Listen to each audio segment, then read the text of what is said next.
Uh-oh. Uh-oh. Yeah! Something's happening. I hear the music. Hi, That everybody. means that we're live, right? Oh my god, that was awful. Oh, what the I'm fuck was so that? sorry. It's just a confusing cacophony of sensory input.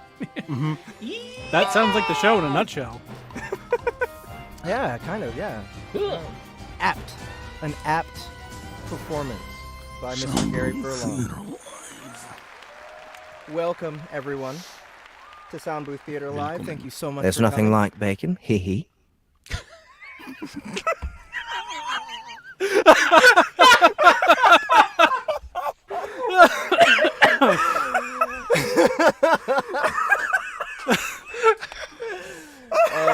You just Thanks for joining, experienced- everyone. We'll see you next time. You just the experienced show, one of that's it. Soundbooth Theater Live's greatest hits. Devtron can't write in it. How do we make that happen? Enable edit Anyone with the permissions, link, anyone with the link can edit. Here we go. Yeah, I'm There in we there go. too. Done. Now try it, everybody. Okay, so we're not doing Gary's games tonight. We decided we want to have a little bit chiller of a night tonight. More chill of a night tonight. So what we're going to do is a Q&A. I posted a link into the chat that works for some people and some it doesn't work for. But hopefully you'll figure out a way. Maybe we'll find some other place to post the link. I don't know. But it goes to a Google Doc. And I trust you guys not to shitpost in there. I trust you guys to just He's wagging keep his it, finger. to keep it nice and appropriate and not put anything in there that might offend anyone. And you can ask questions in there and we'll use that for tonight. So I'm gonna remind you guys every once in a while to check that link. Maybe we'll put the link in the chat every once in a while just to make sure you guys are all caught up. Or any new people can. People are already typing in there. Any new people will know that they can ask questions in there. But yeah, that's what we're doing for tonight instead of Gary's games. I'm looking forward to it. I do like answering your guys' questions, and I do like the fact that I can trust you not to shitpost. Or trust you to shitpost. Shh.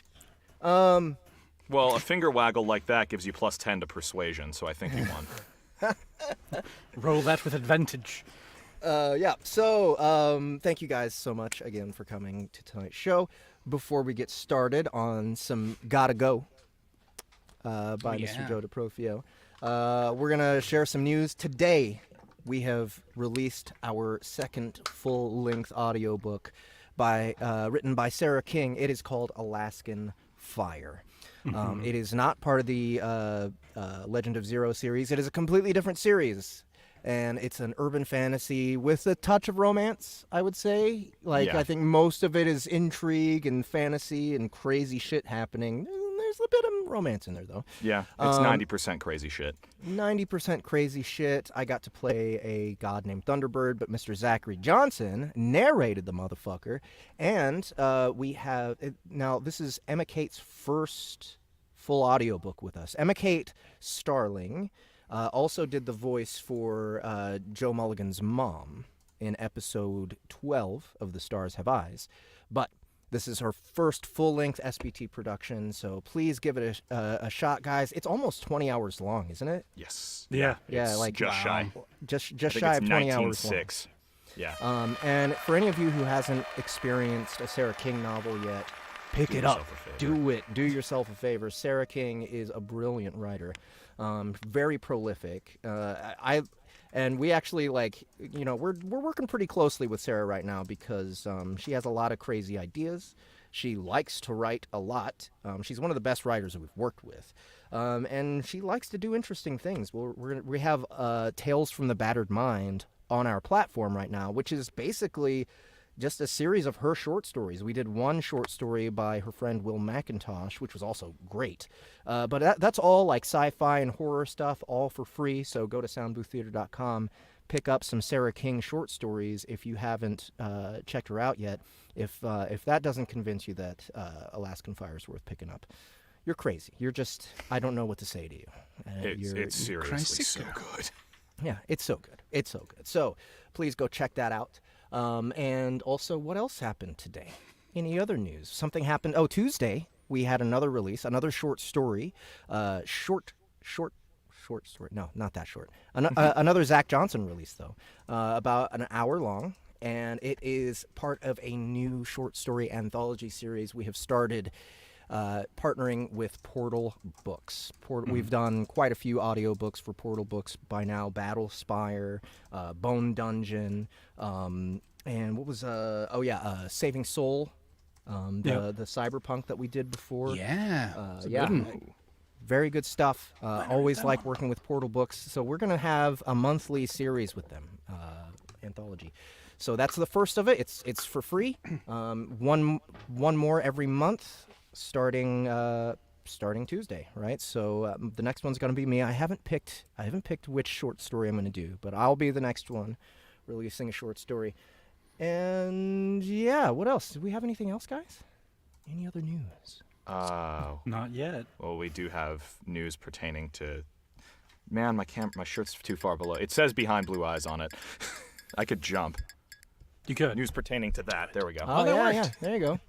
Let's do a jump. Do a little booby bounce there. Okay. Yes, thank you. Yeah. It's gonna be a Soundbooth thank exclusive song. Do a little booby bounce. Yeah.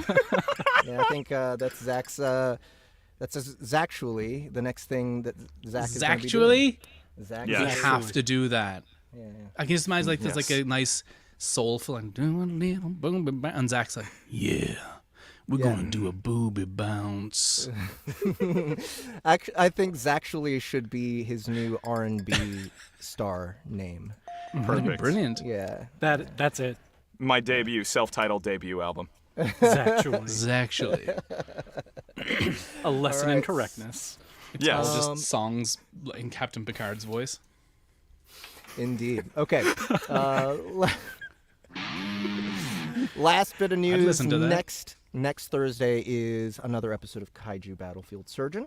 Yes. Watch out for that. The week after that, which will be actually a Soundbooth Theater Live, episode will be coming out the day before the very last episode of The Stars Have Eyes. If you guys haven't listened to that yet, there's 14 episodes now. The 15th is the very last. If you have listened to episode 14, we have shattered your heart into tiny, tiny pieces. Hopefully, that was our goal. And then hopefully episode 15 might make things a little better. We'll see. But it's been such a thrill. It's been such an honor to work on The Stars Have Eyes. I remember when I first read it last year being baffled as to why Neven hadn't published it on Kindle or anything yet, because it's such a great piece of literature. It really is amazing. It's nothing like Everybody Loves Large Chests. Everybody Loves Large Chests is completely sociopathic and wrong and fucked up. The Stars Have Eyes it starts with a sociopathic character, but she turns out to have a heart of gold in the end. And it's all because of Joe and Joe's influence. So please do pick up. Start on soundbooththeater.com. Go get The Stars Have Eyes. Download the whole series, 14 episodes. Pick them all up now, because in just less than a month, we're going to put price tags on every episode. So don't miss out. Go pick up that series and be ready to squirt a few by the time you get to episode 14. Tears is what he's talking about. Yes, I'm talking about tears. Yes. Of course. What else Yeah. could you be talking about? Only tears. Jeez, you guys are fucking dirty-minded. Wow. Lemons to have in your Our iced tea. crowd is just full of degenerates, these people. All right. Jeff, my name is Jeff. All right. Are you guys ready to get some any other people interested in sharing news before we move on? I think the most recent Battered Mind story is Time Saver, which is up there now. That was yours, Tales from the right? Battered And Mind? I narrated that. Yeah. That was Yes. last week. That was last week. It was. Yeah, I think there's 5 episodes of Tales from the Battered Mind now. So Zach, you have a ton of them, don't you? guys, go snort all that up. It's I all only have the free. one right now, but I have a couple others lined up. The one I have right now is Gnat Hunters. And you could even The just gnats have tip been the dollar hunted, bill that time you has used been too. saved. Like, just there you Yeah, go. yeah. You're It's not an going to option. use it. You're not going to use it for anything else besides snorting blow, so might as well give it to us, right? Might as well snort Right. us. Yeah, might as well snort. Hashtag snort Soundbooth Theater. That's the new way to experience audiobooks. Straight up the nose. It gets to the brain faster that way, right? It does. That's That's science. All right, y'all ready for some Easto plus Go Loud action? Let's do it. We gotta go. It's wrong to treat them like humans. Nope. Oh, that's They wrong may thing. look wrong pretty. thing. Nope. Wrong We're doing not yet. Not We're yet. doing that after. Gotta go. Okay. Take 2 and marker. Take 2. Yep. You saw nothing.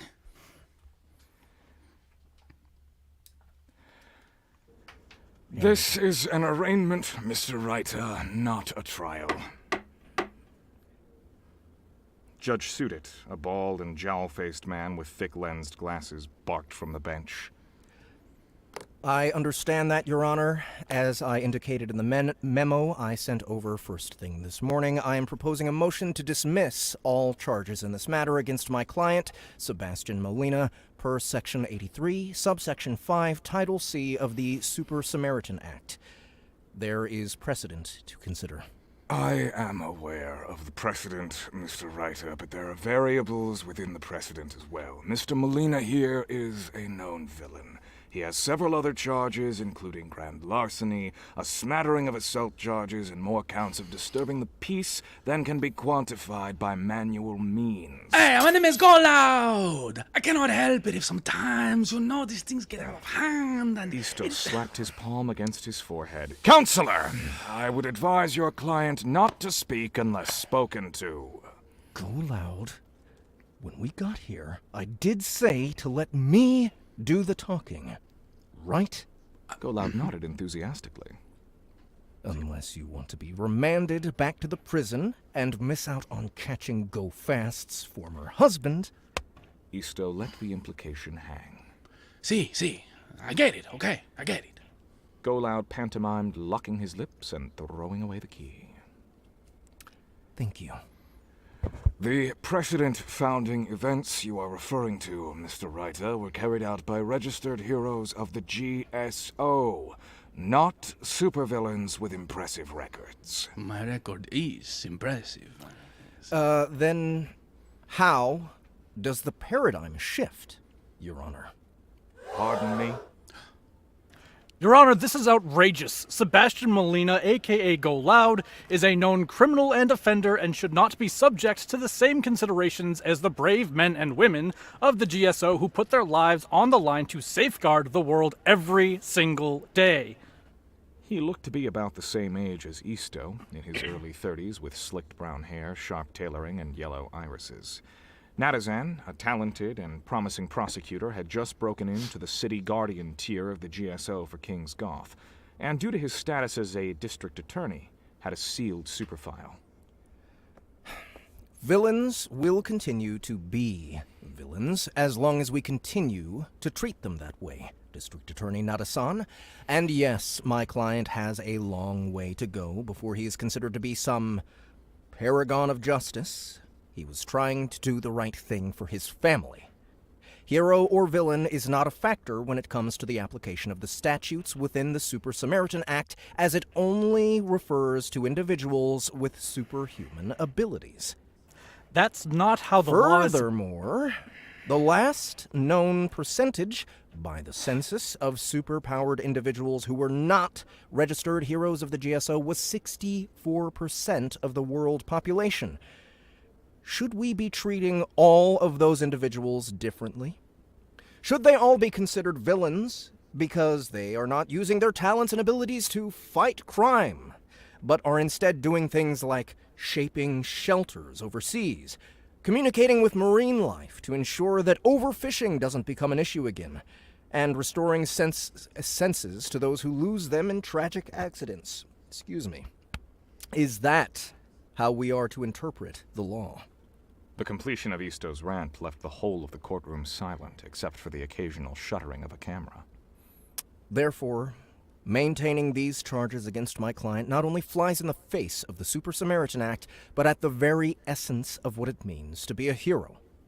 If that is the narrative you would like to set, then please, maintain the charges. Otherwise, Your Honor, you must drop the charges against Sebastian Molina. Judge Sudet rested his hand against the side of his face, squishing up the jowls there to make a wrinkled puddle of skin around his palm. You make a compelling argument, Mr. Reiter. Your Honor, you can't be considering granting Mind this... your tone in my courtroom, District Attorney Natazan, or you will find yourself very swiftly in contempt. Goloud tapped Isto on the shoulder repeatedly until the lawyer turned to look at him. Hey, so it seems like this is going to go our way, huh? What do I say about the other things that I stole beside the plasma sample? A lead ball sank into Isto's stomach.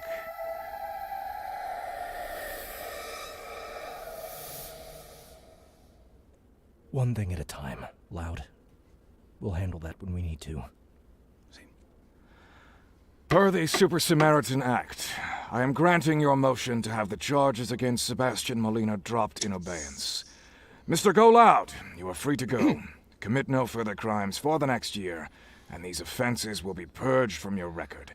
Get caught doing what you aren't supposed to be by law, and these charges come back with the maximum possible penalty. Do you understand? Yes, I do, Your Honorableness. I will be the best, not villain that I can be. Goloud clapped with excitement, shattering his cuffs and rattling the whole of the building. Yes. Oops. Lo siento, sorry. I just got excited and, you know... Enough! Sorry. Get out of my courtroom. Yes. Next case. Isto and Goloud hustled through the hallways. Thankfully, the luchador's massive frame forced anyone that would have stood in Isto's path to stand aside, except for D.A. Natazan. A word, Counselor? District Attorney Natasan, that's 3 words plus some. My client and I are incredibly busy and have places to be, so that is all I have time to give you. Good day. Isto paused in the hallway long enough to rattle off before going to step away. Natazan wrapped his hand around Isto's bicep. Not so fast. I'm on to you. You're scheming. You think I don't know what to play here? Isto grit his teeth and turned to face the man who dared lay hands on him. The fact that you thought this Isto looked down at the hand holding him.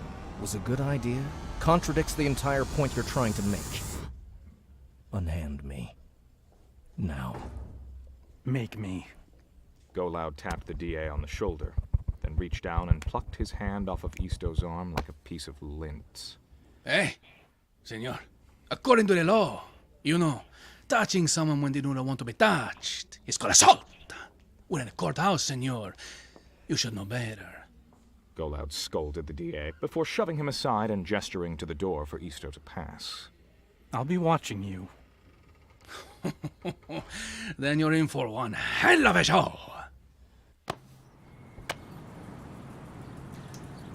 I know, little one, don't worry. Your Auntie Guadalupe is going to be right here with you. Your uncle and his friends and I are going to go find your papa so you can get your medicine, okay? Mucho amor, Mariana. Go Fast disconnected the call and walked around the side of the large black SUV Isto had prepared for the upcoming trip. Come on, boys, let's get the lead out, eh? Don't make me get Lupe on the phone. Andale, andale! Hey, you are sure about this? Goloud asked Isto out of the side of his mouth as he piled another suitcase into the back of the large trunk. We must take a car. Why not a plane or a hovercraft or... Because, although the charges were dropped, I can tell you right now that the district attorney is more than likely delaying the updates throughout the system. If we fly legitimately, your ID will flag and all of this will be delayed further. Okay. Plus, I don't own a plane or hovercraft large enough to accommodate your size. So what I am hearing is you own a hovercraft. Isto glowered at the large man. No, I do not own a hovercraft. But you do own a plane! Ha ha! I Isto got you. sighed.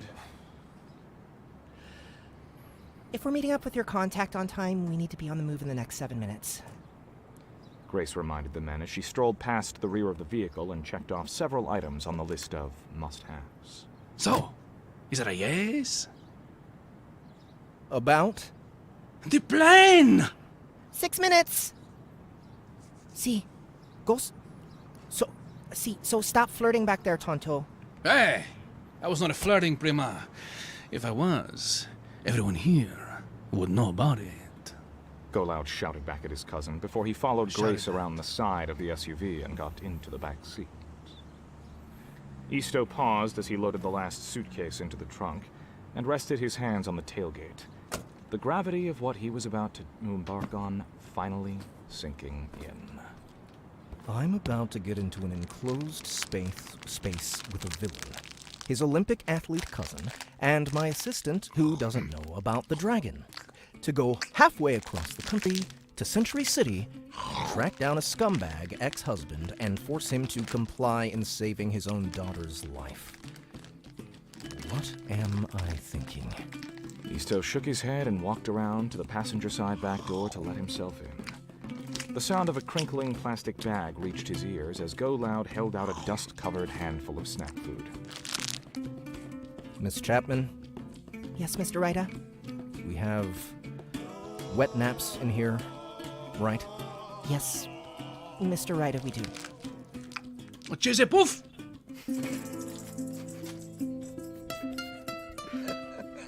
That last line got me in rehearsal. Chese Puff. I don't know, that last line got me. It I was was the way only too way early it on the could chip bad crinkle. I'm sorry. end. Oh, you're fine. I absolutely love these characters so much. No, they're so good. This is the best. This is the best. It's a lot So- of fun to write.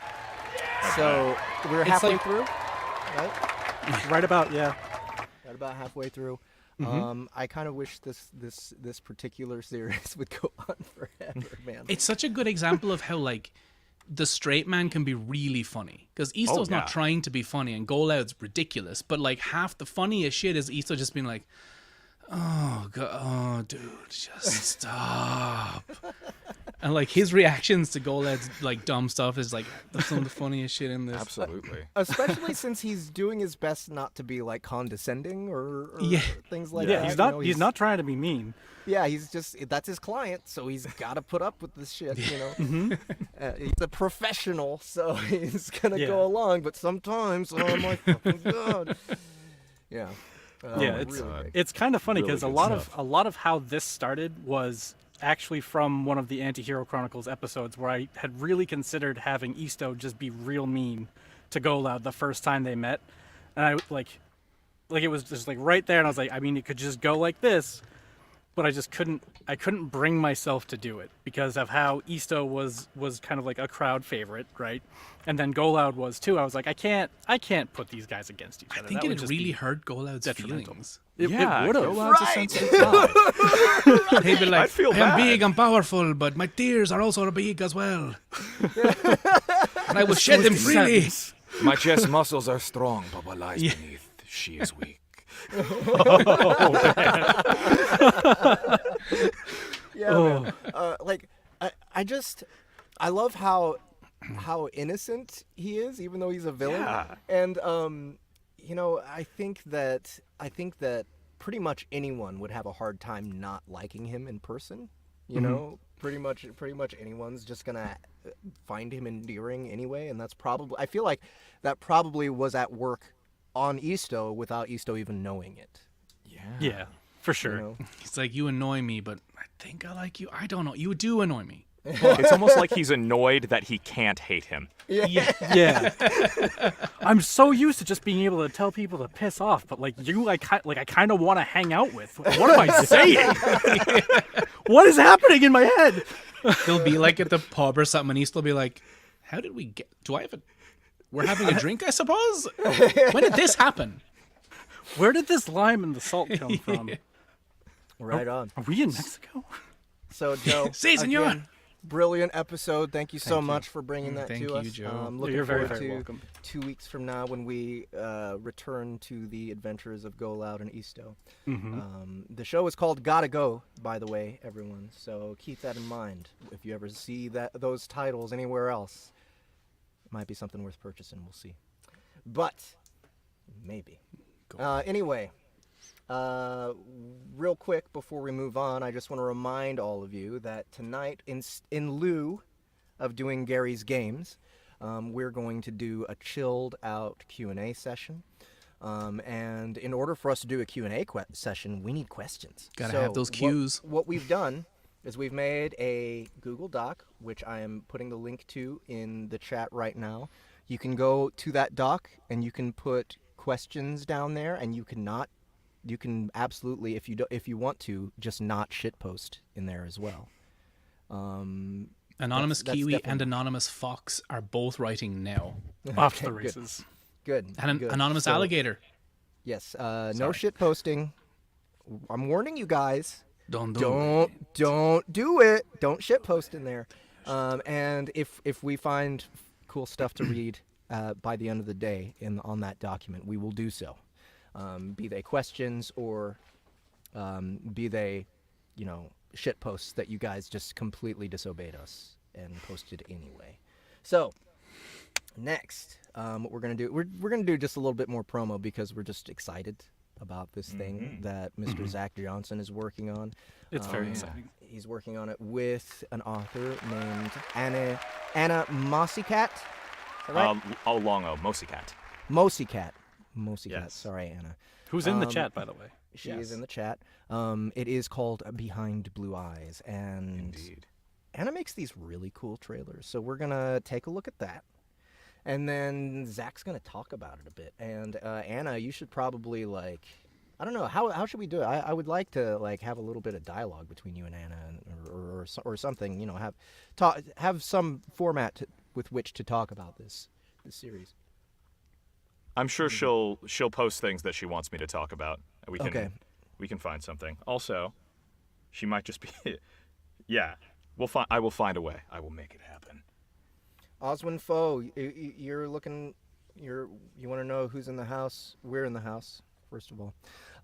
Also, check that link in the chat and ask us questions in the doc that people are no doubt vandalizing at this moment. And yeah, let's check out this Behind Blue Eyes trailer.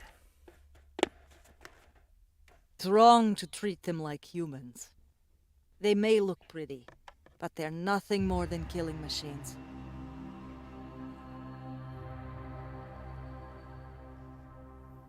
They started the examination.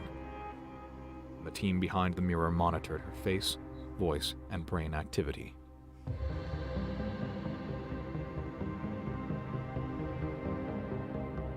Do you enjoy being a guardian angel?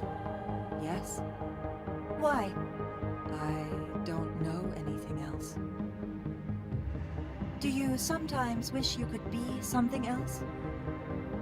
I am what I am. Are you sometimes scared? No. Would you ever hesitate to kill a person if commanded to? Never. What do you feel when killing a person? Nothing. Does it bother you to be feared and hated? No. Fenwick frowned. What was that? The readings had shown a peak when she answered the last question. That had never happened before with her. She was always perfect.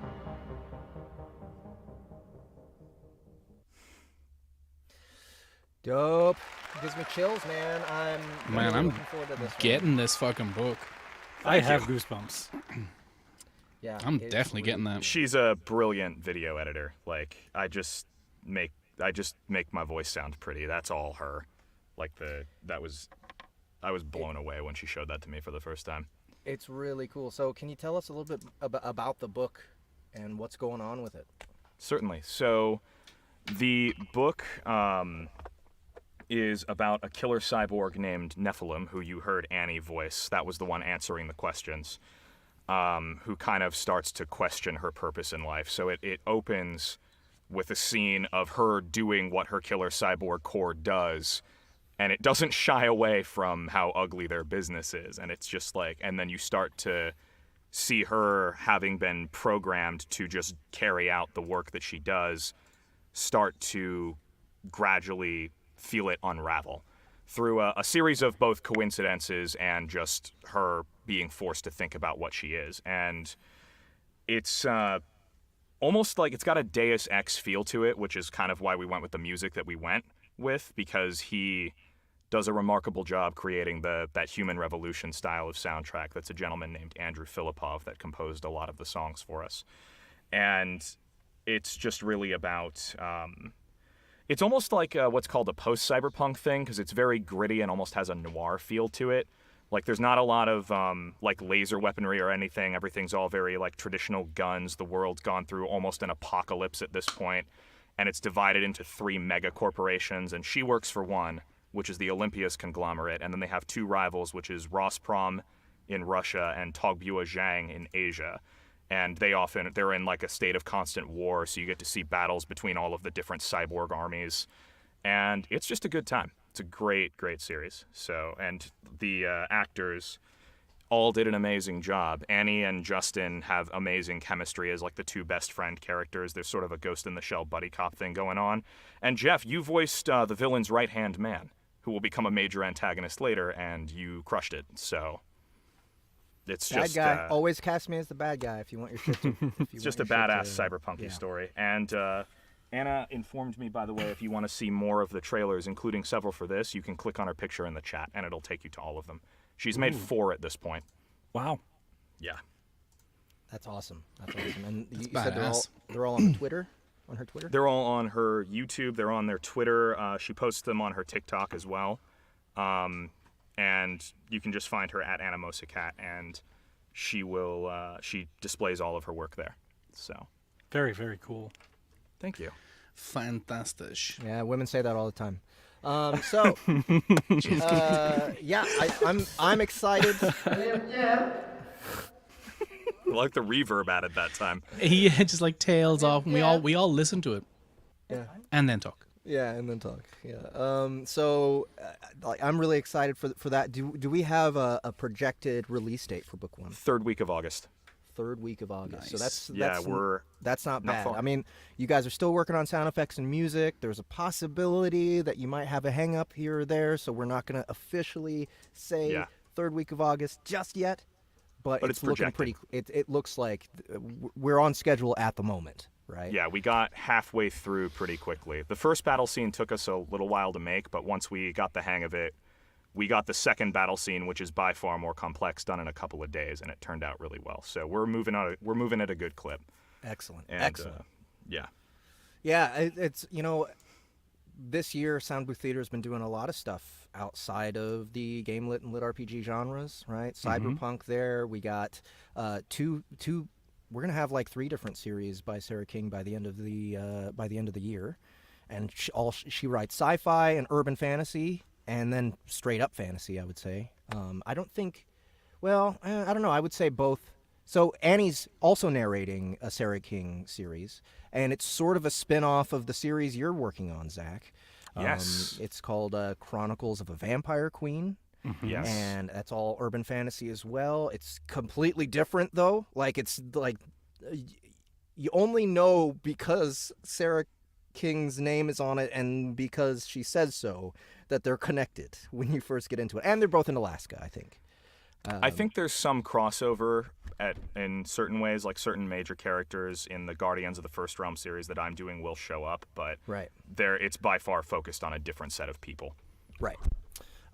So that'll be coming. So we're doing urban fantasy, we're doing sci-fi, we're doing cyberpunk, we're doing a bunch of horror this year, also because of Sarah King. And we're gonna be doing some horror later this year. Some more with Jeff Manapache, who's one of my favorite authors to work with. We just took on an assignment for these 3 short stories. So yeah, we're going all over the place this year. Oh, right. Stars Have Eyes is sci-fi and romance and eldritch horror. And eldritch horror. Someone saying in the chat it would be nice to hear hard sci-fi. BBE Behind Blue Eyes actually leans more towards hard sci-fi than soft sci-fi. Yep. There's Also, usually she's very good at giving plausible explanations for why things are the way they are. Yep. Also, Forging Zero, which is already out. Yep. By Sarah Yep. King. Super hard hard sci-fi, and maybe not the kind of hard sci-fi where it's like, oh, we're gonna like debate this particular theory for a while. It's like hard as in hardcore, like lots of really distressing stuff that happens in book 1, like lots. It's very depressing and awful, but you can't stop listening. You're on the edge of your seat because you need to know what happens. Book 2 is coming out very soon. So anyway, you guys, we're really excited about all the stuff coming up. All right, what's next? We have a request. We have, let's see. I gave Dante King a chance. There's a tie on the classic poll right now. A tie between Apocalypse Night 2 by Dante King and I'm the Bad Guy 2 by Kenneth Arant. Kenneth Arant sent in his script to the email. Dante King did not! Follow the rules! That's what you do. You follow the rules. If he had followed the rules, we'd be reading both of these today. But no. It's just I'm the Bad Guy 2, which, not a problem for me. It's just less work, right? We're not mad. We're just disappointed. Exactly. And that's by far worse. Yeah. Just, Hurt. Feelings are hurt. that's how I feel right now, in my heart. Okay. So, You made him make the sad Jeff face. How could yeah. you? look what you guys made me do. Jeez. You guys, as in Dante King. Dante. Dante. Low-ranking Baron. All right, here goes. So you guys can fuck off for a second while I narrate this little bit solo. This is, let me go one more time. This is I'm the Bad Guy 2 by Mr. Kenneth Arant. And you can find this on Amazon right now. Looks like it's done pretty damn well. I'm the Bad Guy, Shadow over Ziral. Oh, looks like he doesn't even have an audiobook version of it. Mr. Kenneth Arant. Where have I seen his name before? Kenneth Arant. He wrote A Snake's Path. Was A Snake's Life. That's what it is. So if you guys liked that book, you might like this one as well. Okay, so before I get started one more time, I'm dropping the link to the document that I would like you guys to put questions in and not vandalize and not shitpost in. And that is what we'll be reading questions from tonight after I'm done with this reading. It's just going to be a bit of a narrator Q&A. It's going to be fun. And you guys can ask whatever you want in there. Whatever you want. Doesn't mean we're going to answer it, but you can ask whatever you want. You really can. Okay. Here goes. All right. So, character description. Arant Ulvani. Arant Ulvani, MC, 13-year-old male. His normal voice is slightly lower pitched than most boys his age, though from a noble family, he speaks very plainly and is usually quite direct. All right, so I feel like this was requested before. The description of the character sounds really familiar, but I probably won't be able to do the exact same voice that I did back then because I just don't remember what came to mind at the time. But here goes. Sample 1, Chapter 1. The trees around me were tall. The sunlight filtering through the canopy created beams of golden light that illuminated the otherwise drab forest floor to reveal an utter lack of animal life. I pulled my white student's robe tight around my body to help stave off the chilly autumn wind. It was the symbol that represented my enrollment in the Imperial Academy as a first year, and I was doing my best to keep it clean. Despite that, the recent rainfall had made the ground sufficiently muddy to cover my leather shoes and splatter tiny brown spots up to the knees of my dark slacks. Even the robe was beginning to accumulate patches of mud along the bottom. The least I could do was keep the shirt I got for my birthday from getting too dirty. I glanced around to collect my bearings. Broken branches clung desperately to the lower portions of the nearby tree via hair-thin strips of bark. The bushes and small plants along the ground were stained red with blood, and to top it all off, a noxious odor permeated the air, like someone lit a bucket of feces on fire and tried to put it out with an even larger bucket of puke. I pulled out a crudely drawn map of the area and checked my location. I trusted the person who drew the map. Okay, maybe trusted was a strong word. Excuse me. But I had some measure of faith that we were correct. They usually were. There'd been rumors floating around Colsear's Adventurers Guild about some new creature who'd moved into the forest near the Imperial Academy, and a request was issued to subdue or eliminate the beast. The locals weren't picky. So long as it posed no further threat to them or theirs, they didn't care what happened to it or who turned in the mission, which suited me perfectly. I didn't exactly want people to know what I did as a hobby. I was perfectly happy allowing them to keep whatever image they had of me. My name is Arant Ulvani, and my story is complicated with a capital C. About a year ago, while I was on my way home from a friend's house, I passed out. No idea where I landed, but I woke up not there. I woke in the body of a 12-year-old. Arant Ulvani was a character from one of my all-time favorite animes, God's Favored Arcanist, in an isekai anime, following the teenager Masato Yamagita's rise to power. As you can probably tell from our different names, I did not wake up as the protagonist. Instead, I woke up in the body of Aaron, the Devil's Duke, Ulvani, the ugly, overweight secondary antagonist of the first season of the anime.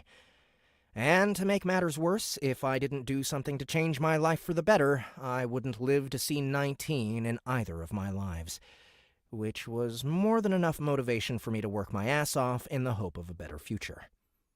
I had lost enough weight to feel healthy, I had friends, and I was on my way to becoming a mage. I also had plans for the future, plans that would hopefully see a brighter destiny for not only me, but also the people I've come to care about. I had to admit, so far, things were working out for me. I felt the ground beneath my feet tremble. The branch I mentioned before finally gave up and fell from the tree, crashing into the ground hard enough to snap in two. The trembling continued for another 45 seconds before I located the cause. A gray-skinned humanoid was lumbering toward me, standing 9 feet tall and lugging around an easy 600 pounds of pure muscle. The troll was a creature of extreme strength and vitality. Its single eye stared blankly ahead, and its fists were dragging lazily through the autumn leaves. It was unconcerned with its surroundings, and for good reason. Trolls were a Class E creature, and though weak in the grand scheme of the anime, they were more than enough to subjugate the creatures living in and around the Academy. The beasts of God's Favored Arcanist, or GFA, were classified by a letter system. The ranks were F, E, D, C, B, A, S, and SS. There was rumored to be something above SS class, but I never had the chance to see it in the anime.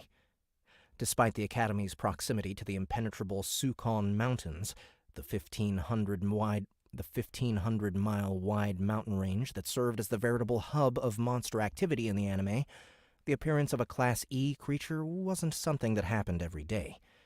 Especially not when said creature was a troll. Trolls were isolationists who preferred to live out their existence in a single cave or series of connected tunnels. Most trolls would rather fight to the death than flee above ground. So why is this one here? When the troll was only 30 or so feet away, its eye swiveled to look at me. Wrinkled lips pulled back to expose brutal fangs stained with the blood of its last meal. I threw up a hand and waved at the man-eating monster. "Hi! I've been looking for you!" My voice was drowned out by a deep roar erupting from the troll's mouth. I winced as the volume and pitch caused my eardrums to vibrate. Jesus! That was rude! Despite calling out a name that, for all intents and purposes, shouldn't exist in this world, the troll didn't react to my words. Of course, I hadn't really expected it to. Trolls were infamously dumb for a humanoid race. The troll pivoted its torso and swung its arms to build up momentum as it lumbered toward me. It covered 15 feet in 3 seconds and was only getting faster as it fully devoted itself to running. Within moments, this behemoth would be bearing down on my much weaker 13-year-old body. I wonder what the Academy is serving for dinner. I hope it's not fire-crusted rainbow trout again. I hate getting the little bones stuck in my teeth. The moment the troll came within 10 feet of me, something very heavy slammed into its side and carried it to the ground with its jaws sunk into the tender flesh of the troll's jugular. The troll let out a bone-chilling scream as it collapsed. It flailed wildly, its meaty fists slamming into its attacker's side. The troll's oppressive strength broke bones with every hit and disfigured the body of the beast holding it. But it wasn't doing it any good. I let out a sigh and scratched at the back of my head while I walked over to stand in front of the troll and the creature. The creature was one of mine, a ghoul, a Class D abomination that only vaguely resembled the human it once was. The grizzly bear-sized undead could move with nigh unmatched lupine grace, despite its misshapen body. Its hairless, blackish-blue skin was pulled taut over... Its hairless, blackish-blue skin was pulled taut over a misshapen skeleton that bulged at odd angles and even pierced through in a few places. Its jaws were too large for its skull and filled with sharp teeth capable of piercing chainmail. Its arms and legs were both enlarged and sported wickedly sharp claws capable of rending flesh and shattering stone with ease. The major difference between my current life and the one Arant lived in, the anime, was that Arant was the son of one of the most powerful arcanists to ever set foot in Ziral, the country we call home. Arant practically worshipped his father and wanted to be just like him. But I don't. I saw my weakness and sought to change things before they got out of control. Arant lacked the talent to be an arcanist, and in this world, trying to learn magic without talent is a good way to cripple yourself. It's what happened to Arant. The mana core is both a mage's strongest weapon and their greatest weakness, especially when they're young and their core is still in its developmental stage. Mages can only learn from the magic schools they possess a talent for. Unlike back on Earth, where talent could be cultivated or even replaced by hard work, here, talent was something that could be quantified by a machine designed by the Archmage. In this world, talent was a force of nature, not something that could be increased just because you worked harder than your peers. It was only during Season 2 that a beaten-down Arant learned which school he possessed a talent for. With an Arcanist talent level of 0, Arant would never be able to follow in his father's footsteps no matter how hard he tried. Because he was... I am a summoner. I really need to break my habit of talking about Arant in the third person. One of these days, someone is going to hear me and think I'm absolutely insane. I mentally gave the command for the ghoul to finish it, but the troll reacted in a show of surprising quickness, grabbing the ghoul around the waist and pulling it free, seemingly unconcerned for the damage it had just done to itself. The troll brought a massive fist to bear and slammed it down on the ghoul's head, splattering it like an overripe melon. Whew! That wasn't very nice. I sighed and whistled a short tune, signaling for the reinforcements I knew would be nearby. 2 more ghouls fell from the trees above the troll's head. They landed on its back with heavy thuds and sunk their rotten teeth into its shoulders. Their combined weight was just enough to cause the bleeding creature to collapse to its knees. Trolls were notoriously fast healers. They could regrow limbs, organs, even their brain, if given enough time. So, it was no surprise to see the wound on its neck beginning to close. Nor was it a surprise to see the first ghoul climbing to its feet. Because there was only one creature in the lower ranks that could heal faster than a troll, and that was the ghoul. Its face was still slightly off from being reduced to mush, but if that bothered it, the ghoul didn't show it. It trotted over to the troll's side without any expression on its malformed face, stood on its hind legs, and brought one of its bone-covered fists down onto the troll's head. I winced at what I can only describe as the sound of an egg being cracked. I had to quickly block my face to stop a fountain of blood from reaching it as the two ghouls on its back ripped their jaws free, taking large chunks of the troll's neck with them. Blood gushed free from the open wounds, flooding the ground and spraying everything in a 6-foot line in front of the troll. I was lucky enough to avoid most of the blood. Unfortunately, my robes weren't so lucky. The white fabric was splattered with viscera, which immediately stained it red. Son of a... Damn it, I cursed while staring at the stain. I glared at the ghouls, who returned my glare with a bit of mindless drooling. My anger evaporated at the sight. I knew it wasn't their fault. It was mine. The ghouls were only following the orders I'd given them. I was the dumbass standing in front of a troll. It's okay. You didn't mean it. The ghouls gave me dull looks and let out quiet groans in what I could only assume was meant to be gratitude. You know what? Never mind. Can you move it on your own, or do I need to summon more help? The first ghoul sunk its fangs into the troll's arm, and with a mighty yank began dragging it toward me. The sight somewhat reminded me of a golden retriever carrying a dead duck, only much more morbid, especially when the troll began to struggle feebly. Its only free hand grasped at the thin roots and grasses rising from the soil, all of which were pulled from the ground without effort. To avoid damaging the forest any further, I mentally commanded one of the other ghouls to grab the other arm while I hopped onto the third ghoul's back. I winced as a bone jutted into my rear and was, once again, reminded why I needed to purchase a saddle. All right, and that's it. So, Beauty. some necromancy action going on. Some necromancy and dancing. Of course, that's because he is the bad guy. That was, one more time, Kenneth Arant. That's A-R-A-N-T, Kenneth Arant. I'm the bad guy? It is spelled with an exclamation point and a question mark. Shadow over Ziral. So, if you enjoyed that reading, go check it out on Amazon. It is there for just $5.99. It's also on Kindle Unlimited. If you want to give it a shot, just do so. I'm sure many of you have Kindle Unlimited. Thank you so much, Kenneth Arant, for requesting that. Nice cover. Yeah, very nice. Yeah, I remember talking about that one last time, like the off-center split. Yeah, the contrast is really cool. Mm-hmm. Yeah, pretty cool. Pretty cool. I like it. So, remember, guys, if you want to request again, we always have a poll up in the Facebook group for you guys to nominate things and to vote on things for us to read. Next, 2 weeks from now, is the troll poll.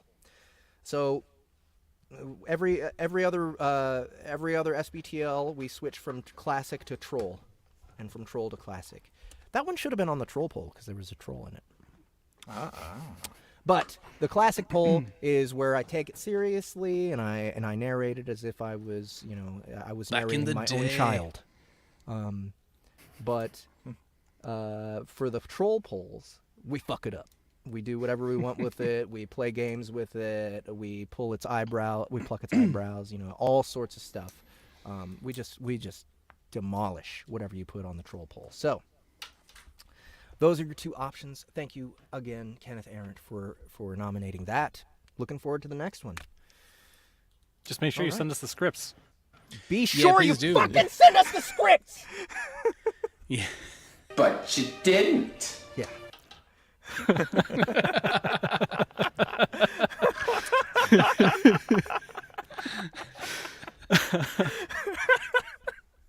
Yeah. That's all. That's all we're asking. Okay, so we have some scrawl happening on our dock. Thank you guys so much. I do. I'm a little bit disappointed. No one. These are all like genuine questions for the most part. I mean, that's great. Thank you very much for putting questions on. But You I nat was- 20'd your persuasion check, Jeff. I guess so. I guess I That's what happened. Okay. Or so- got a crit miss on your deception check. Like, Yeah, Joe yeah. Shippo.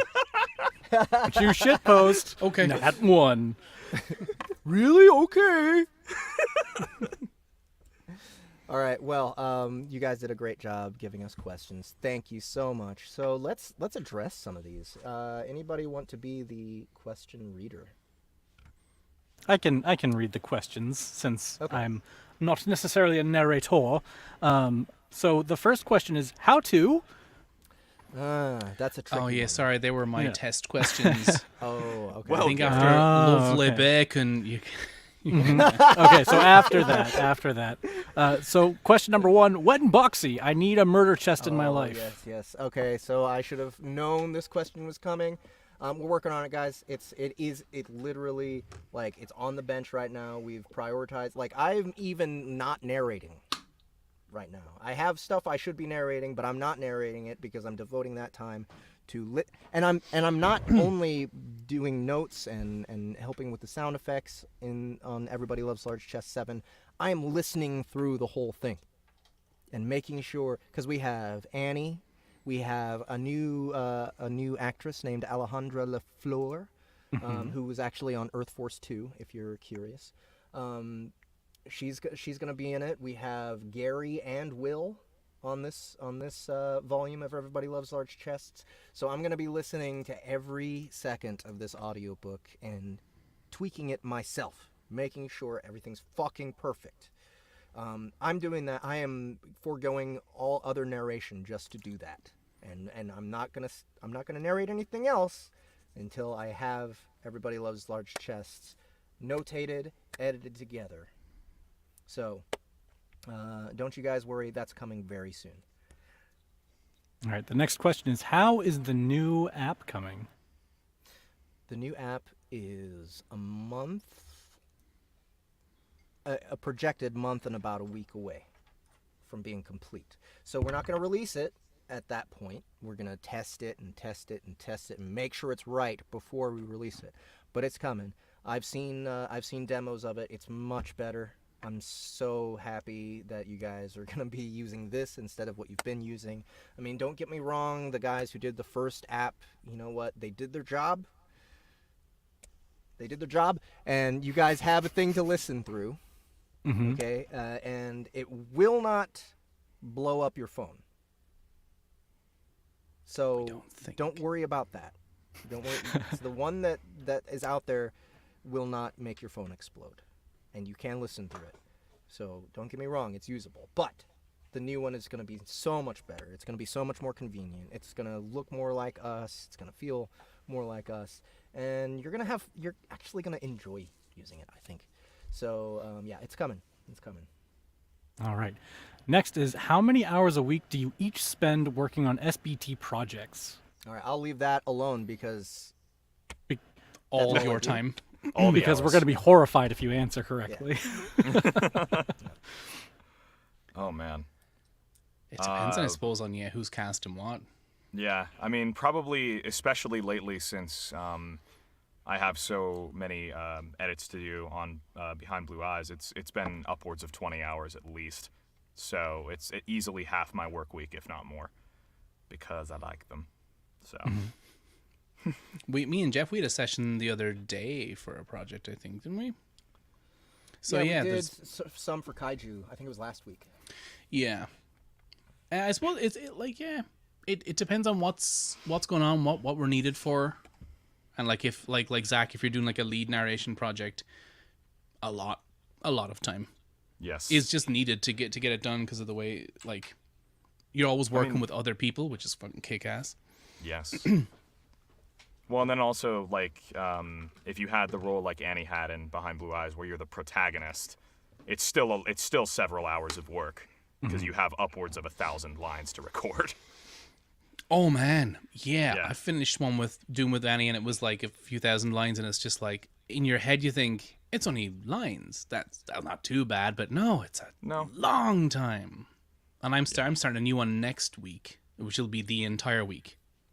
it'll be the whole work we will have to be developed devoted to one Soundbooth project. Wow. Yeah, yeah. We make people work here.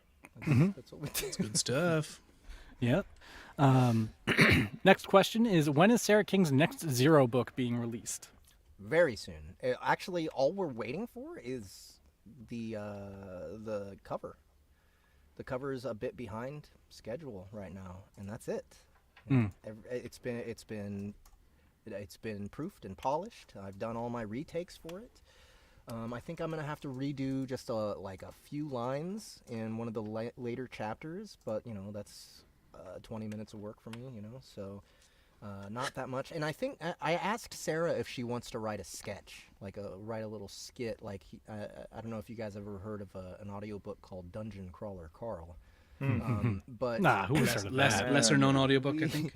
we put commercials at the end of every one of those, and they're like, I would say 20% of the reviews mention the commercial at the end. So yeah, we love doing that, and I'm hoping that Sarah can do something about that. I don't know if you guys were there for any of my cold reads for Zero Recall, but the book is fucking hilarious.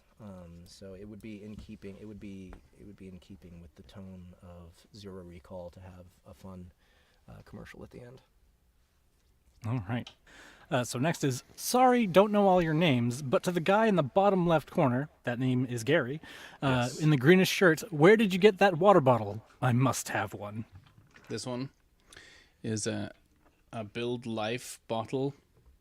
I got it on a tiny website called Amazon, and look for 1 gallon sports bottle. You'll get one of these. BPA free. You know what's funny is I thought that you having that was very in character for Go Loud. Oh yeah. Those kinds of water bottles are very common amongst Yeah.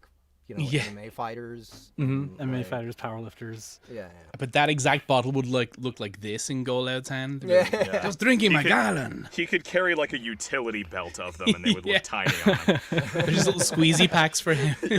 Need a quick squirt. Squeeze It. a little Guys, thirsty. do you guys remember Squeeze It? Okay. Oh my Yes. God, yeah. I used to beg my parents for those. Yeah. And they wisely were like, "Shut up." Exactly. No, they would avoid buying them for me every chance they could, but occasionally I wore them down. All right. And the next one is, these live streams, is there any possibility that you could have them a bit sooner in the day for us EU folk, Europeans? It is 2:26 a.m. here as of writing. I think we've technically already bumped the time up a couple of times. Yeah. Since starting. I think there was talks about this way back about doing a second show, or I don't know. The time difference sucks. It really does. Yeah, it does. Here's the problem: this is something that we like to do for fun. We need our energy for the day to do serious production. To our actual narration work. Yeah. Where we don't have to, where we do have to concentrate and make sure that our voices stay healthy. For this is just me having a good time hanging with these guys, and hanging with you guys. So it would be nice, I understand that there's some of you who would like to catch the live streams earlier in the day, but it's not a good idea for us to be using our energy for that, I think. I would say keep an eye on the Discord, because there have been times, I know I've been in the booth at 9 a.m. here sometimes, and I see people jumping in and out at earlier times. So if you want to catch one of us doing something live, sometimes the Discord server is a great place to find some kind of interactive. Also, though, I'm trying to do this less, but I have been known to be in the Discord late enough that an EU person would be starting their day. So if you see me there, you're welcome to pop in. Oh man, why? Why are you doing that to yourself, Zach? I don't know. If you guys want to join the Discord server, be sure to check the description of the video here, and you'll find the link. Yeah, and that's definitely a good way to catch some live entertainment too. All right, so next, people have been asking for Donut's song from the last Dungeon Crawler Carl book available to purchase as a song. Any chance that will happen? There is a chance that will happen. And there's the answer, and that's all we're saying about it for now. Potentially for a lot more as well, yeah? But yeah, so next question is any word on the next Dungeon Lord book, either in ebook or audio? Hugo Huesca, the last thing we heard from him, which was after months and months of people clamoring, asking and asking around to find him, to find Hugo. Finally, he popped up and was like, I'm taking a break from writing for a little bit. Chill out. So, It happens no idea. sometimes. Whenever he's done, you know what? Sometimes, I know some shit went down in his life last year. That was pretty intense. That I would expect anyone to want to take a break from work or whatever, especially when you don't have to. I mean, the dude, Dungeon Lord, killed it, and it still sells really well. So the dude doesn't have to work right now. I probably wouldn't be working either if I were him at this moment. So, sorry guys. I you know what? Dungeon Lord's one of my favorite series. So I mean, like, it sucks for me too. Like, I want to work on some more. I want to find out what the fuck happens next. But Seriously.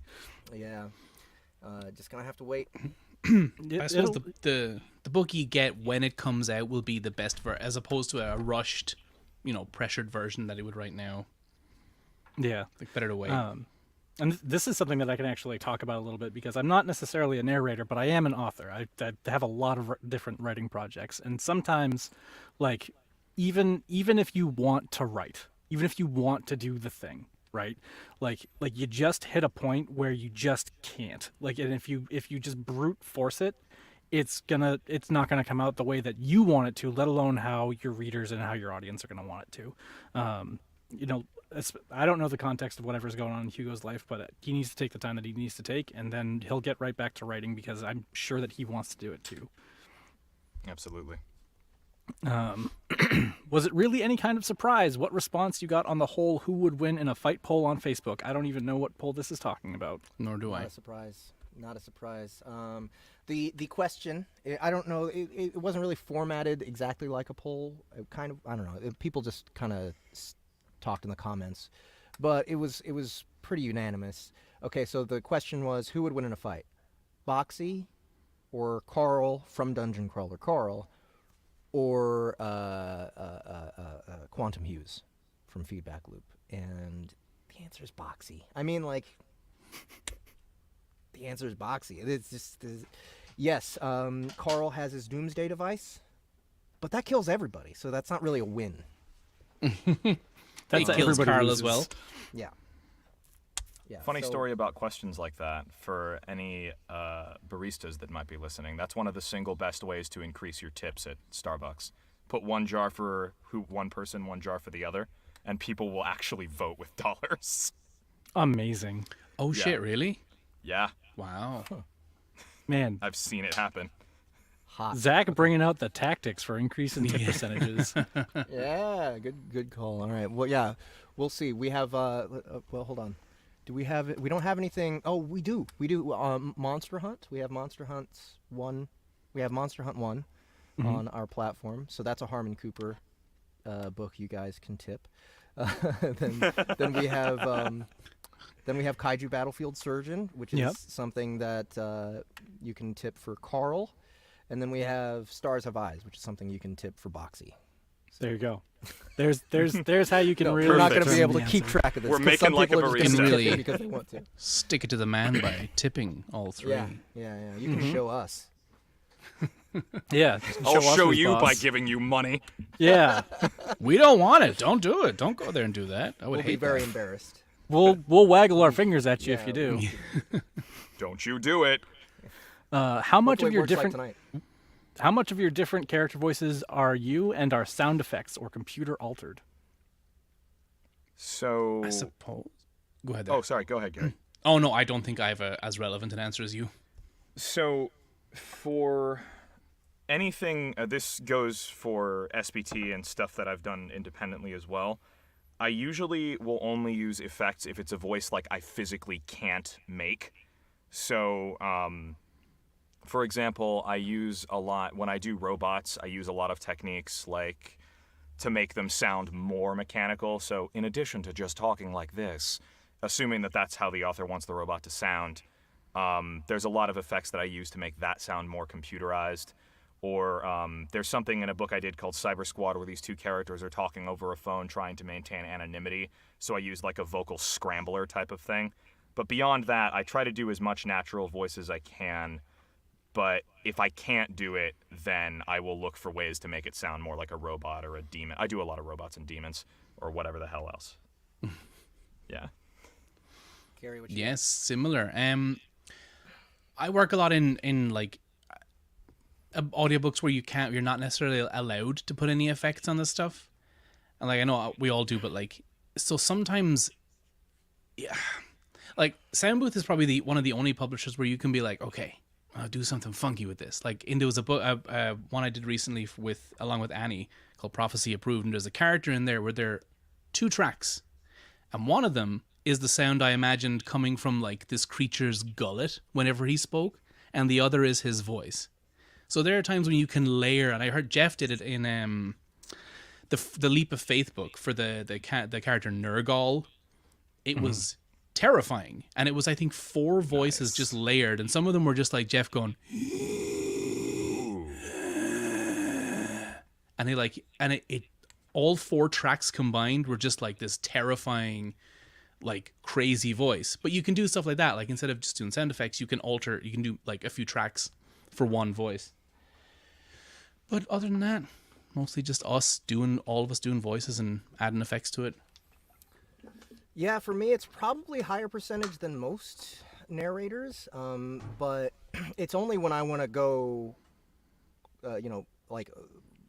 so some of it will be like if it's a giant, if it's a dragon or some kind of monster or something, I like to use the pitch shifter, but not to eliminate my voice, but to add extra layers, and make myself sound bigger. There's other things like chorus, right? Zach was talking about making sort of AI voice, robot voices. Chorus is a very, very common effect to use for that. Sometimes I don't do it often, but sometimes I will pitch my voice differently. But I still, even with that, probably 5% of the character voices would classify as actually adding effects, because part of being a voice actor, in my opinion, is meeting the challenge of making your voice what it needs to be in the first place. So really, all effects should be is supplemental, right? Something to decoration. Decoration. Yes. Something to polish it off and like just take that immersion just a little further. I remember early in my career, very early, like probably the first few audiobooks that I did and I was doing female voices, I would pitch up 1 step. But I eventually stopped doing that because I figured out how to do it without it. So then, I didn't need to anymore. That's about it. All right, we've got a few more questions left. What's your all-time favorite character you've ever narrated, and what's your favorite book? Oh man, Jesus, that's a doozy. I'm gonna assume the what's your favorite book is what's your favorite book that you've narrated. Yes. I would assume so. Yeah. Well, I do have to say, and I'm not just saying this because I've been talking about it, but the villain from Behind Blue Eyes, a dude named Metatron, is probably up there. And I would say he's tied with Akrab from Alaskan Fury, Akrab is so damn funny. Metatron's creepy as hell, and I love to play characters like that. He's just very layered and kind of tragic, which I love about him. So it's like I had to, when I was talking with Anna about how to play him, I had to learn how to not play him as like straight evil. He has a lot going on. And then the same thing with Akrab is he's very layered in terms of like he has outwardly he seems like he's kind of a dick, and he's just because he's a Jinni, so he twists words all the time. But it turns out, like when you get to know more about him, that there's again a lot more to him, and he has a certain tragic quality to him. But he's also really funny. Like when you find out exactly how he twisted his words. Like there was this one master that he hated. He said, he asked for 1,000 of the most beautiful women in the world, so I gave him 1,000 of the most beautiful women in the world that were already dead. That's what you get. Yeah, because he hated the dude. He was such a petty little. So I was just like, yeah, here you go. I technically fulfilled your request. Yeah, so they're both great. And then as for books, I would say the 2 books that they come from are up there, because Alaskan Fury is just such a complicated. There's like the love story's great, the suspense, the fantasy elements are great, and I mean, really, like, I hesitate to use the word favorite because I love so many stories, but like that come immediately to mind because I'm currently narrating them would be those 2. Yeah. It kind of does that. Like, it's probably impossible to ever say a favorite one because like the one I'm narrating stuff now from is years ago that I feel equally strongly about. Yeah. In terms of favorite character, I did a series called Dimension Y, WHY, which was just, it's like kind of very young adult / children oriented, and it's just so funny. Like, it's about this child who owns like a bean company, but they're like really, it's set in the future. It's crazy. There's all these like weird alien characters, and I was allowed to just kind of like go crazy with them, and it was a ton of fun. But also, we did in Prophecy Approved. There's a character where I got to talk like this for the entire time. God. Oh, that's fantastic. It was just like, yay! I cannot wait for Prophecy Approved to come out. You did so great in that book. It's so well written, like so funny. His name is Definitely obviously Bad guy. I think it's definitely His name is bad guy. Definitely Bad Guy. Oh my god, That's amazing. I about fucking died so many times listening to your voices in that one. I cannot wait. So that was a ton of fun. That whole book was a ton of fun just because it was like, such silly characters. It's a fucking great book when it comes out. I can't wait. Annie narrates it. You played the Chosen One, right? I did, yeah. Dude, it was so hilarious too. Skip. Like, yeah. Yeah. Oh man, that's such a good book. I can't wait for that one to come out. It's so funny. That's gonna be a long one too, isn't it? Yeah, like, it's the word count is big. up there. Yeah, and I'm actually a bit disappointed that the release date is so far ahead. Like, we're pretty much done with the thing, and we're just gonna have to sit on it for like a couple months. We powered through it, yeah. So like, man, I want that Let's to come out. Let's refine it. It's so good. So, yeah, fucking great. Yeah. Yeah, it was cool. I think it'll come to no one's surprise that for me it's actually Carl, and it's Dungeon Crawler Carl. Before Dungeon Crawler Carl, I would have said Quantum Hughes feedback loop. But really, I would have thought Boxy would have been up there, or is Boxy more a fan favorite? Boxy's a fan favorite, and he's one of my favorites too. But Quantum says the most hilarious shit, and I narrate in first person with him. So, and if you just listen to or read that book, you will see there is just gem after gem of things to say. And I get to, this is his voice. He's fast talking. He's, East Coast. He's got a chip on his shoulder, and he's really violent. And he really wants to kill everything that he comes across. So it's like, it's just so much fun. Like, there's so much energy involved in Quantum, but man, Carl is like nuance. If you want to talk about a character that is like real and interesting. And the kind of guy that you definitely want to hang out with and have a drink with, but also just a stand-up dude. But also sometimes he will take shit, but like not when it really matters. He's the kind of guy you always want in your corner. He's always looking out after people. I mean, like he is the kind of protagonist that people should want to be. And also, what's really great about Carl is that I get to be Donut's buddy. That's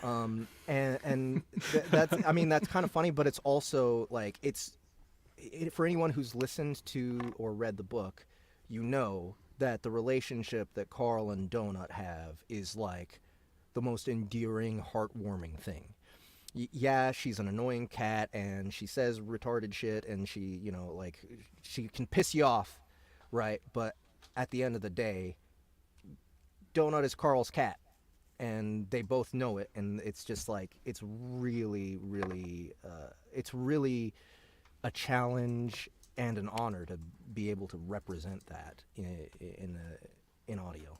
It's just the most, hands down, the most rewarding audiobook I've ever narrated. Excellent. Yeah, very. So how does it feel to narrate sex scenes? I mean, it's like work. It's like any other scene. It's surprisingly it feels like normal. I'm going to work. Yeah. Yeah. I did one today. I had fingers. I had things in every hole you could imagine. Not in real life. Well, yes, in real life while I was narrating it to get into the scene. Method acting. Just really set it for yourself. Yeah. I don't know. It's noise. Once I suppose you've got the characters down, you know they love each other, they're going to write each other. It's just like a normal scene, and you do the stuff you have to do to like make it believable. Yeah.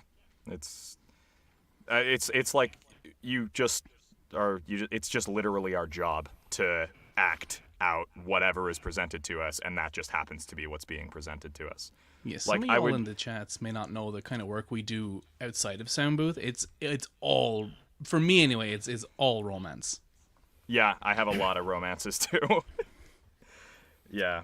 Well, it's like the joke that I always made was, I never had a problem with getting aroused or nervous every time I clocked into Starbucks, and it's no different with this.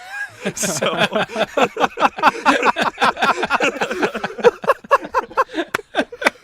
Oh man, Zach. Having that second tip jar out is like it paints a new picture. Yeah, exactly. So it's like, it's whatever it is. It's just is Zach aroused or nervous today? What do you think? Tip us accordingly. Yeah, it's every time he clocks in, man.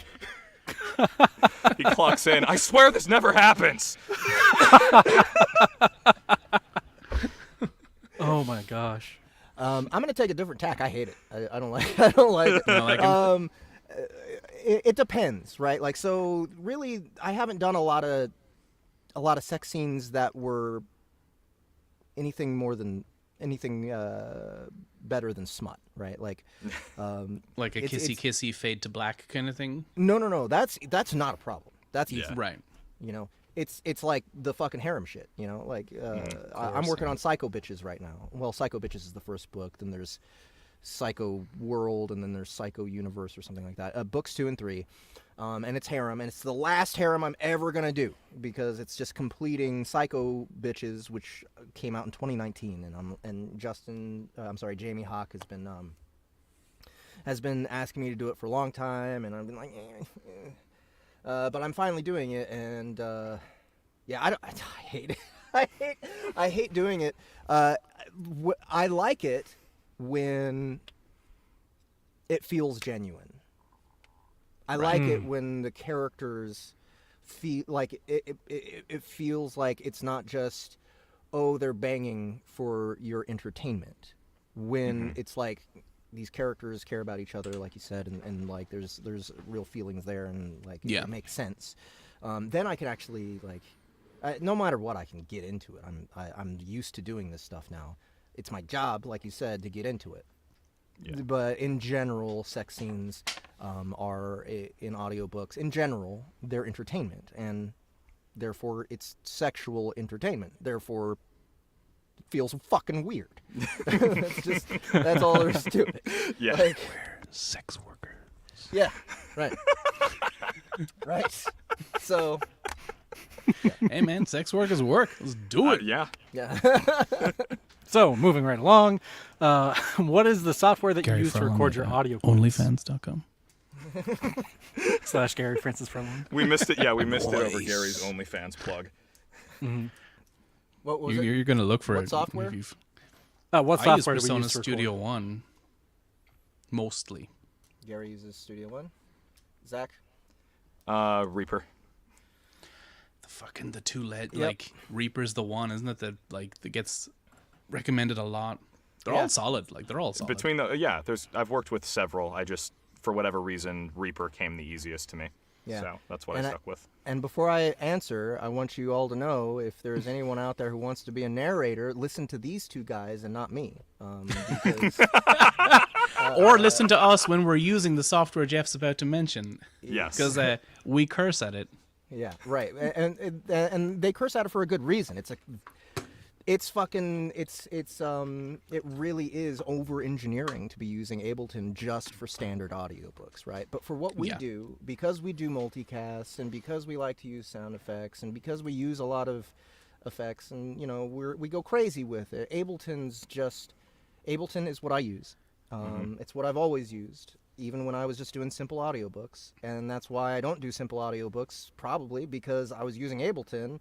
And I was like, ooh, what can I do with this? Oh, what could I do with this? You can't, with Studio One or Reaper, you're not going to get tempted like that. It's pretty straightforward and simple and easy. But Ableton is just, Ableton is a music composition and performance program. Yeah. Which it's great at. It's very good. Fucking awesome at it. Yeah. I will say, though, after having worked with it for, Behind Blue Eyes as heavily as I've had to, I've come to appreciate a lot of what it can do. Like, yeah, I still will curse at it, but it also it is very powerful for a lot of the applications that you're mentioning. I think just the way Soundbooth does the multicast books. Yeah. I can't think of Studio One couldn't do it. I don't use Reaper, but I don't know. Definitely could not do it. You can map keys to everything, so easily and so quick.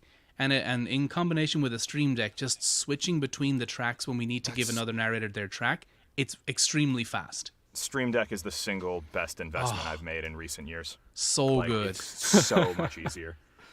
We need to get a sponsorship. Stream Deck. Bam! Yeah. Elgato. Hey, Elgato. Get at us in the comments. I think we all, a lot of us, whenever we heard, when I heard Jeff use one, I was like, what is that? Yeah. Yeah, mine's in the booth as well. We all just Stream Deck. Oh, that's extremely useful. I love this. Extremely useful. Ha ha ha ha ha ha. Sorry. Actually.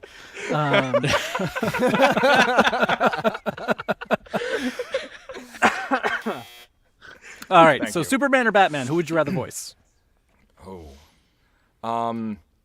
Years ago, I would have said Batman, but I feel like, because I do so many broody characters, that I kind of would want to change it up a bit. Because Superman, Batman's an awesome character, but Superman to me is super difficult to get right. So I think I would relish the challenge of trying to get that done correctly.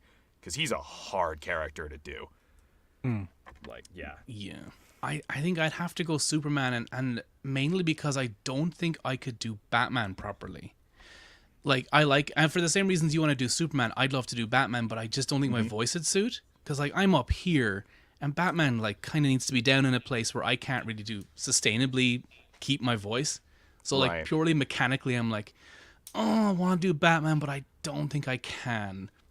Or as well. And Superman's more his voice is a brighter voice. Not necessarily, higher in pitch, but it's you get clear, no gravel, nice, no gravel, no grit. Yeah, and you can get up on the mic, but it's It's not the same thing. I don't think you could Kevin Batman Conroy voice. it. I think if you wanted to go Batman with less gravel, you could do Kevin Conroy. He went from I recently watched he's kind of impossible to do. That's the thing. He is, but Kevin Conroy is.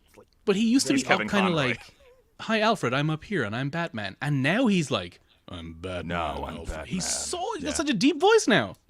Yeah, he got older. But that's the thing. If you watch the first episodes or the first season or whatever, he did change his voice, right? When he was Bruce Wayne. Oh, hey guys, hey, what's going on? I'm rich. But when he was Batman, it was definitely more gravelly, but it's not like death metal. It's not Christian Bale. It's got not gravitas. Nathan Explosion. Yeah, it definitely does. Yeah, it's just down here. He needs to be in the conversation for best Batman ever. Oh, no, easily. He's not in the conversation. So he is the conversation. He is the easily. one. Himself and that Mark is the Hamill. voice I hear when I read Batman comic books. Yeah.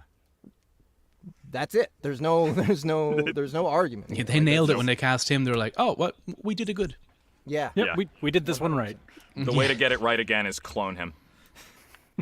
Let's do it. So for me, Batman frequently has fistfights in my brain against Spider-Man for the honor of being my favorite superhero, right? Batman, undeniably, I like him a lot more than Superman. That being said, I think I'm going to go with Superman because, again, like, how many times have we tried to do Batman impressions? And here's the thing about both of these characters is I tend not to take them seriously when I'm doing impressions, right? When I'm trying to, it's more fun to do the cartoony, stupid version of them. But I think that it's, again, for me, it's easy to do the brooding guy. Like that's like something that's in my pocket all the time. Superman, I only do that kind of voice when I'm kind of making fun of the guy that I'm playing as. So, like, to actually take him seriously and do a good job and not just have a voice that makes you want to punch him in the face, because that's what everyone wants to do. But that's when the they're doing trap, isn't it? It's very That is the easy trap. to fall into that trap with Yeah. Superman. I don't want to, like, if someone were to say, no, seriously, play Superman, that'd be a tough ask. Well, like, And how do you I'd make have to people really- care about a character who can't be hurt, Right. or like who's like all powerful? But there are ways to do it. Well, I think you kind of like have to, at least for me, because this is what I loved about the original Justice League cartoons, is you got the sense he was legitimately like a great guy, but like there were stuff that pushed him dangerously close to like going the way of the Plutonian, like where it was just they explored the idea of what he'd be like if he just killed someone once. Right. And to me, the sense that was always there was underlying the way that guy performed him. And Yeah. that was why I cared. It was like, no, Superman, don't do it, was more what it was. Because like, I would never worry about him Right. getting hurt. I was worried about what he could do. Yeah, here's the thing about Superman. I think that the key to getting his voice right is to approach people with your palms out. Oh. Like, with welcoming, Yeah. right? Not when he's talking to villains, of course, right? When he's talking to villains, he's, even when he's talking to villains, he shouldn't really be He always mocking warns them, per them. se. Yeah. He's like, stop, or I will have to do this to you, and you know I can, and I don't want to, so please stop. Right. Yeah. Like there has to be genuine care. There has to be, like, he genuinely cares about everything that's going on, and that is not easy to put forward as an actor without, again, making it a cartoon, without making it a caricature. The guy that everyone wants to make fun of. It's not an easy role. So that's I also say Superman. Well, do you remember the Dark Side arc from JLU? I remember that. Where he almost does, where he has that whole speech about, you can take it, can't you? The Like, World this of whole Cardboard world is made speech of- is so good. Yeah, this whole world is made of glass to me, but I can cut loose. What we have here is a rare opportunity for me to cut loose. Like And show how that. powerful I really am. And then he Yes. punches them through like 3.5 buildings, and it's amazing. Yes. It's stuff like that, where it's like, you wonder what he'd be like if he started to relish it, and that was the one moment where he did. And then, of course, the fight he has with Batman over it about, you're not always right, Bruce. Yeah. Yeah. Oh, my God. Oh, I need to read that. That sounds great. Yeah, so so I good. actually, I way back in the day, I actually did voice acting auditions, and one of the scripts that they handed us was the Superman World of Cardboard speech. Yep. So I've and this was a long time ago. I've attempted Superman seriously in doing that. I've never actually attempted Batman, but I had a friend, and a long time ago we were trying to like actually do an audio drama that took place like between like the end of Batman the Animated Series and before Batman Beyond. Fucking brilliant. And like there were a whole bunch of people like looped in there, and he had actually asked me to voice Red Hood. Oh. Nice. Which I mean, like looking back on that and looking at what that is now, like I'm honored for that. Yeah. but that's as close to Batman as I've ever gotten, and I don't think that I could do Batman. Like I think that I would. And it's really funny that we've all said Superman. Yeah. Yeah, that's true. But I think that part of that just kind of demonstrates just for my point. It's for the challenge. Yeah. Nice. Yeah, Batman is easier. Batman is easier. Fun and cool as hell, but you're right, easier. Yeah.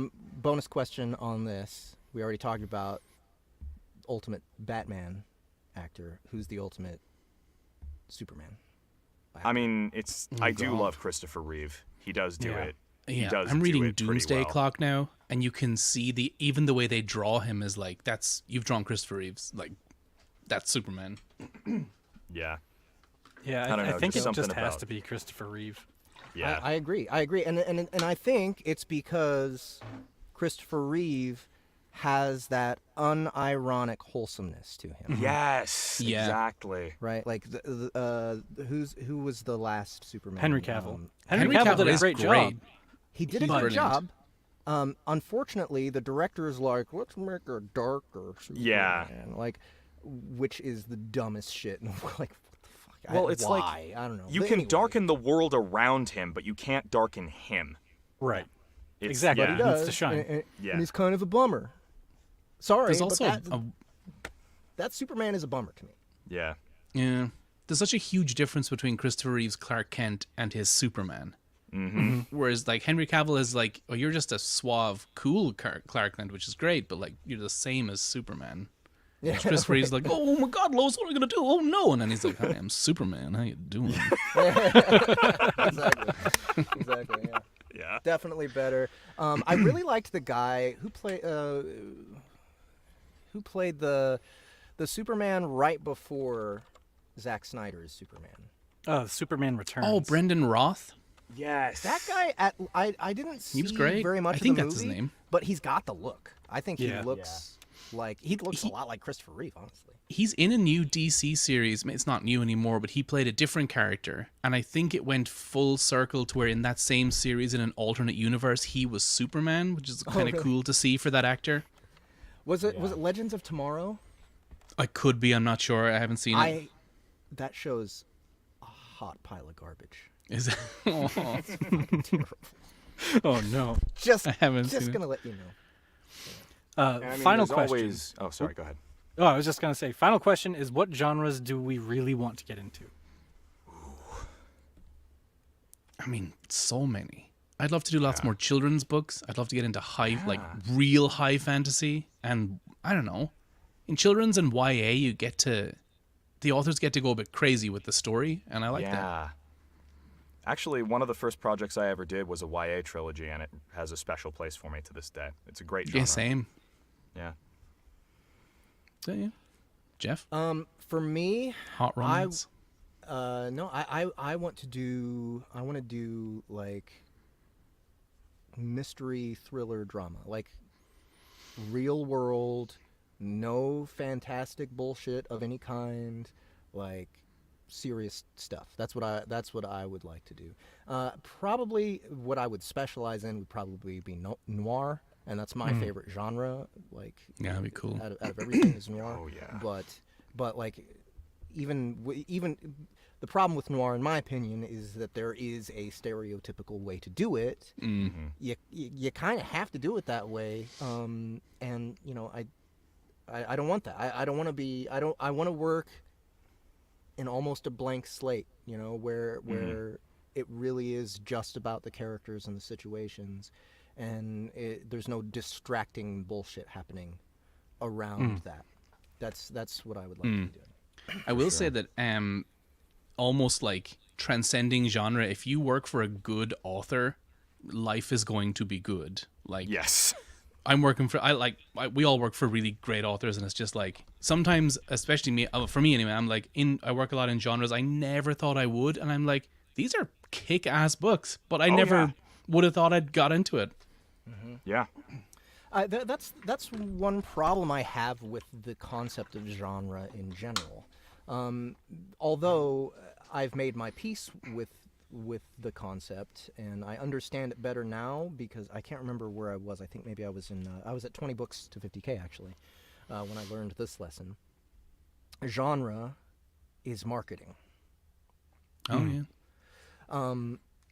Because most books are romance. If you just look at every book, like, I'm not even joking about it. Like, there's always some relationship between a thing or a person and another thing or a person, and that drives most arcs in most books.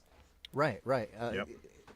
Genre is it's just, okay, we have distilled certain aspects of this particular story that came about a long time ago. Let's call it the Lord of the Rings.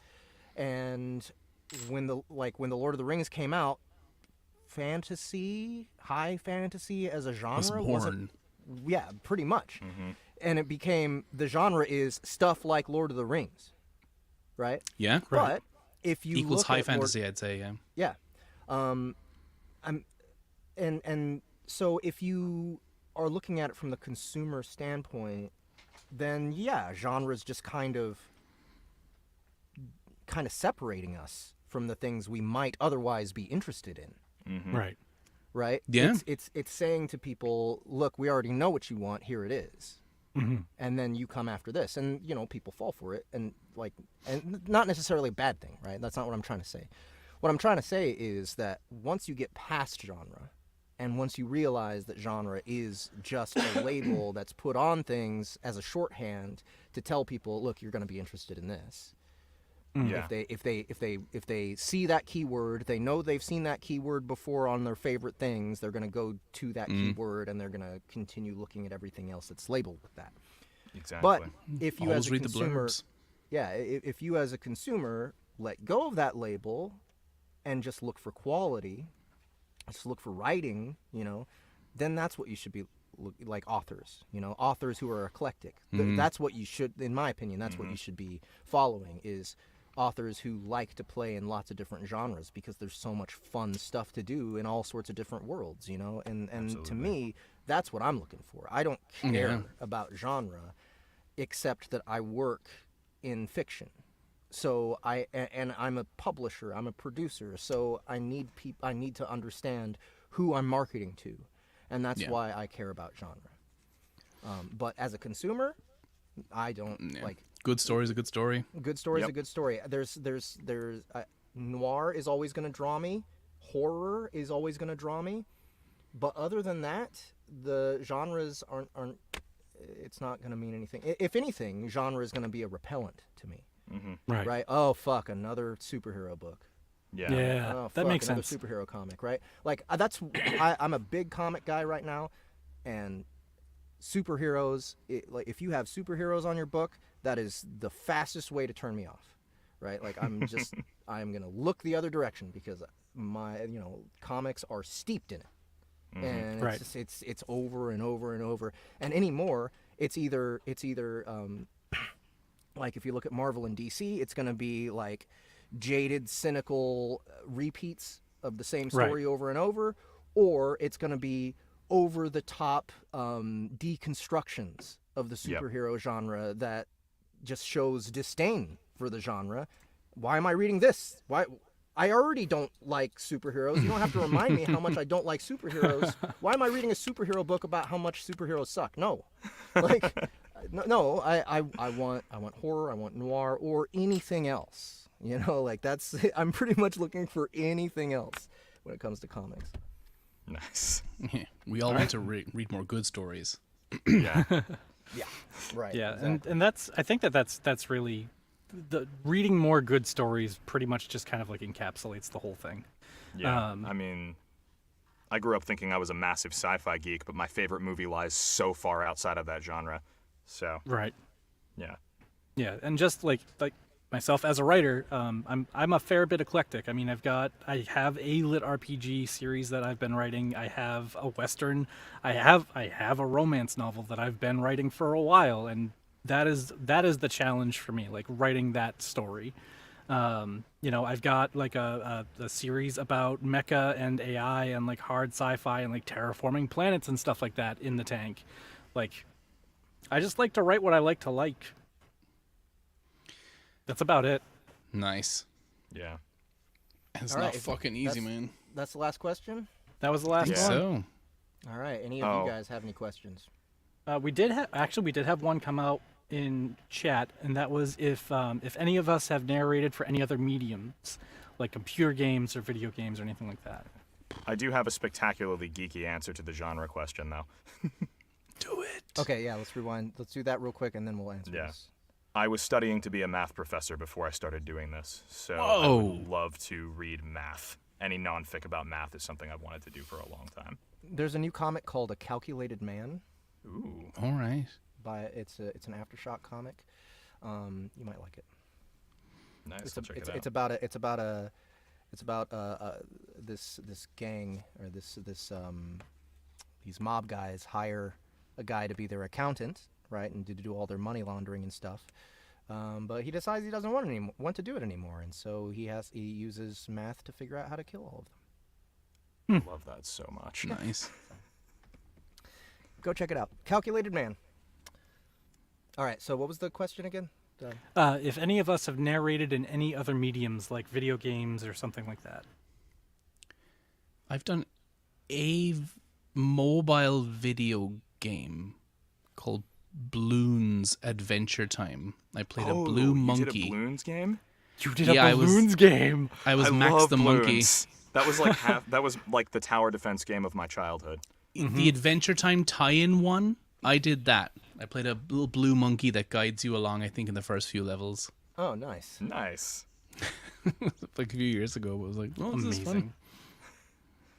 Amazing. I did several things before I started narrating audiobooks. I did a bunch of just web commercial stuff and like art installation stuff, things I could get off voices.com.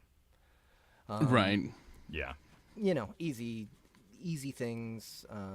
Nothing really to speak of. I actually did. There's a mod for Skyrim. Oh, did you actually get into that? Yeah, I did quite a few. I did a Very few cool. voices on. I that one. never. I was What is it called? Skywind. It's a remake of Oblivion, isn't it? With it's the Skyrim Morrowind. engine. Oh, Morrowind. yeah. It's was the Morrowind Morrowind. mod of Yeah. Skyrim. So whenever they're finished with that, It's a big ass project. Holy shit. Yeah. I played. Gigantic. There's only one character I remember his name, Big Head. Big Head. Nice. Yeah, he's an Argonian. That's what I loved about Talks Morrowind about was it was so unashamedly weird. Yeah. It was Yeah. very strange. Well, no, Big Head's he's in Oblivion. Oh. He's in the Shivering Isles. He's in the Shivering Isles expansion. Oh, good. All right. If you're in Texas, you may have heard my voice for a Raising Cane's radio ad. Oh, And really? maybe for a NASCAR thing that was an event that was in Texas Motor Speedway. I did a commercial for that. I was like, okay, I'm a chicken person and a car person, I suppose. But I had a good time doing it. Awesome. Yeah, I that's about it. Zach, you did- got anything? Yeah, go ahead. Yeah, so I had a lot of fan projects and mods. Like I did a total conversion mod for Stellaris and another one for Sins of the Solar Empire. I was always an Imperial Uh-oh. officer that was shit. doing the barks, like the strategy, like the Empire cannot afford such expenditures at the moment. We need more Durasteel. I was that guy. And then I Nice. also have a very small part in a point-and-click cyberpunk adventure game called Techno Babylon, where Nice. the guy that made it just put out a public casting call and said, hey, I need funny voicemails to play when you dial random numbers on this phone. So you would submit your funny message, and mine got into the game. Nice. Yeah. Oh, that's awesome. It's on Steam here. That's fucking cool. Yeah. Hell yeah. That's I awesome. was So I on don't radio remember the in number to college. call it, but if you call randomly, you'll find it. Nice. I was on the college radio station way, way back in the day. That's the only other medium that my voice has been prominently featured in, I would Oh, say. man, if I ever decided to retire, that would be a job I'd want to do. College radio? Not college necessarily, but like a radio, you know, A what do they DJ? call 'em? It's A not disc really- jockey? I guess it would be a DJ. wouldn't it? Host, maybe? Presenter, I suppose. Yeah. Yeah, host. I don't know. Somebody just on the radio. That'd be fun. All right. Well, that's all of our questions. Little disappointed that you guys didn't Didn't vandalize that form a little bit more.